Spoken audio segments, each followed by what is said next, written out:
Captain Vijayakanth. ஆமா, நேத்தைக்கு தான் புதுசா திரும்ப ரீ-ரிலீஸ் பண்ணி கேப்டன் பிரபாகரன். தெரியும்ல, ஒரு போலீஸ் ஸ்டேஷன்ல ஒரு ஃபைட் ஒன்று உண்டு பாத்துருங்க. லெஃப்ட் கால வச்சு அடிப்பாரு. இது வரைக்கும் அந்த ஃபைட்லாம் யாரும் பண்ணிட முடியாது. கேப்டனுடைய பிறந்த நாள். எனக்கு கேப்டன் பிடிச்சது என்ன தெரியுமா? நம்ம பழைய படங்கள் நிறைய பார்த்துருக்கோம்.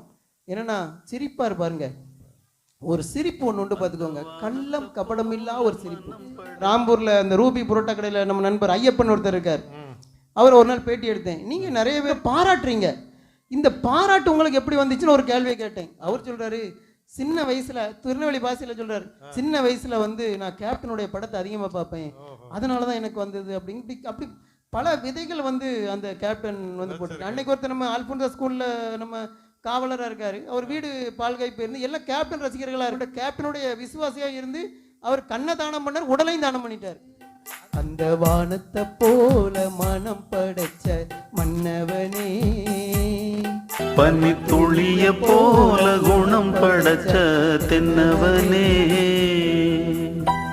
மஞ்சளிலே ஒரு நூலெடுத்து